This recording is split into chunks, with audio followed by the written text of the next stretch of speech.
Hi everyone, welcome to another thrilling episode of Rogerman Racing. I know it's a bit late, time's been just ran away with me, to be honest with you. Been hard, got a new job, so I've been trying to find time to do bits and pieces. So I'm going to do the video today. We're going to do a little chat about how the cars work. I've been asked to run through it by one of the family members, Craig, so big shout out to you, Craig. Didn't think of actually doing it, so we're going to go through how banger works, and I've got my 2 litre out to show you the main differences basically. Hope you enjoy. As always, leave me some feedback. Hopefully you enjoy the video. See you in a minute.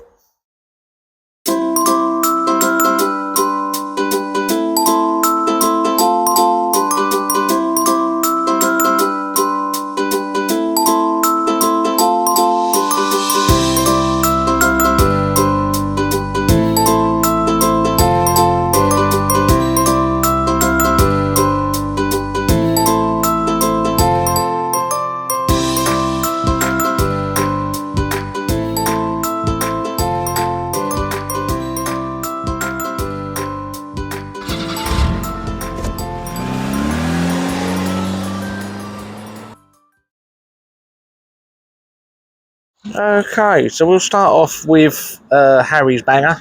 So this is the Jaguar shell that he was going to use at Autism Awareness, but he didn't end up coming. So he'll use that probably for a team meeting or something along those lines. We'll find out. So I'll lift the shell off. There's your front post. That holds the front of the shell on. We've got the steering servo just there. You can see that big black block there. And that is obviously connected to the servo saver, which connects to the front wheels, and that makes them turn left and right.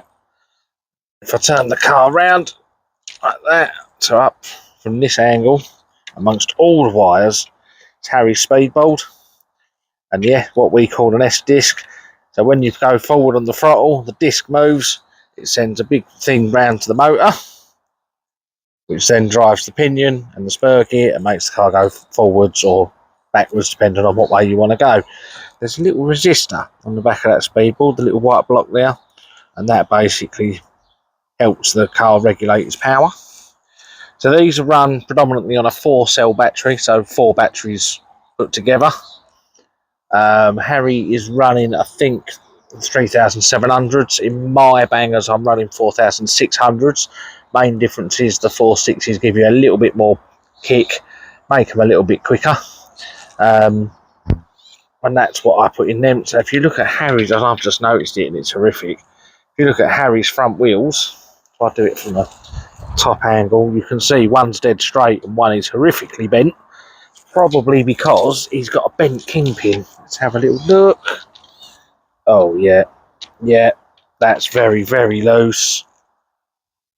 Yeah, that's bent. So that'll need changing at some point. I won't do it until I've absolutely got to, because Harry bends them like they're going out of fashion. So I'm not going to worry too much about that.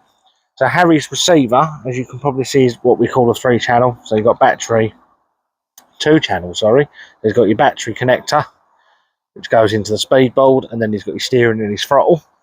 What I've had to do with this one is put what we call a Y lead in, so that we can power his lap counter as well, which, as you can see, is at the front here, this big green blob. And basically, any track they have like what we call a loop or a bridge, and that's got a load of infrared sensors on it. Every time you go under, the little infrared light catches it and it counts it as a lap. So that's how that works. And then if we look at my 2 litre, so with this one, I've strapped my lap counter to the shell, because where it would normally sit, it won't read it. So just be careful, make sure I've put it up here, and then it'll definitely read. So the big difference here, you can see batteries are a bit bigger. They're a 6-cell battery, so it makes the car a lot faster, and these are just about at it. I'm going to have to get a new set soon. Don't really want to, because they're not cheap. But again, same setup with the steering. So servo saver, steering arms. Again, I've probably got a bent kingpin on this as well. Yeah, I have. Very bent. Very, very bent. No wonder it don't go around corners. Never mind. So this one's got an electronic, what we call an electronic speed controller. So it's a bit like the speedboard I showed you on Harry's banger. but it's electronic. Same principle, wires go back to the motor, you press forward, it'll go forward. And again, pinion, spur gear. So you'll notice as well with these different rear mounts of their posts, and they mount to the back of the shell. That's that. So I've done that. There's my, and then I've tucked my receiver down here, so that's out of the way. This one's a normal receiver, so I actually got a spare port because I don't need. For normally with a banger, you'd have your battery connector, your battery lead, steering servo, throttle, and lap counter. So you need 4 holes. With this, I only need 3 because the throttle and the battery's all done through the electronic speed controller. And then I've got obviously my steering and my lap counter. And that's about it. Our next foray into the world of RCs is going to be, and Jimmy's just showed up. Here he is. Say hello to the world of YouTube, Jim. Actually say hello, would be nice, wouldn't it? There we go. So our next foray into the world of racing is the 17th of May. Me and the wife are going to be doing Robbins, and I think, are we going to do teams? Do you reckon? When's that? The 17th. Yeah, I think we'll be doing the plastic 4-man teams. I might be doing that. Oh yeah, and you're back to basics, Ali. So new shell for that because the other one's mullered. Yeah. You ain't getting that back out again. You want to dig out your Volvo? Do your Volvo? Yeah, go on then. So I'll have a go at building that. We might go out as a 3 because our friends Ian and Mo might be doing team meeting as well. So I'm going to lend them Harry. Oh no, 4. No, because it'll be me, you, and Mum. 4 that long? I don't know yet. But so one of us, there'll be 2 teams of 3, hopefully. Ian, Mo, and Harry, and then me, the wife, and Jimmy. And we'll just go out there and get in people's way because we know we ain't going to win it. We've missed the first 2 rounds.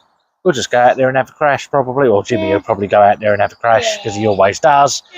I'm going to have a good go into Robin because I had a really good meeting the last time I raced it. Before that, next weekend, we're at Kev Waller at Milden Hall for proper bangers. Pre-1970 on the Saturday and then pre-1990 unlimited on the Sunday. So to put that in perspective, pre-70, pretty self-explanatory, is anything that was made before 1970, generally under 2 litre. Or 1970. So you get obviously Austin A60s, Mark III Cortinas, Rover P4s, stuff like that. And then on the Sunday, Triumphs. Well done, Jim. Sunday's pre-90. Jags. So unlimited. So anything over 2 litre that was built before 1990. Mark 1 Granadas, Mark 2 Granadas. The odd Jag. Anything that's heavier than Granada that was beat 1990. There's some wonderful stuff that I've seen that's going to be raced. There's a couple of limos, I think. Some Yank American material as well. So that'd be a really good meeting. If you're not doing anything, get down there, guys, because it is a cracking meeting. We're going up for the whole weekend, which we've not done before. So we've got a nice hotel that we're staying in for the Friday. Go up there, meet our friends from Brentwood on the Friday night, spend a couple of hours with them. Go to the racing on the Saturday, bug everyone Saturday evening for a while, go and have a kip, go back racing Sunday and come home. Should be a cracking weekend. And then, so following weekend we're at Brentwood for the team meeting, which happens to be the wife's birthday as well, so we're doing a bit of a double thing for that. And then after that, I don't know what we're going to be doing. We'll sort of play it by ear, see how work goes. Hopefully we'll have a bit more content for you, and if I can, I'm probably going to do a slightly different video for next week. Do some filming from the Kev Waller meeting, take some photos and get some of that out there, just to something a little bit different for you. And then I'll do some bits for the team meeting and Robin's and Jimmy's alley, because I don't think that'll be coming back in one piece either.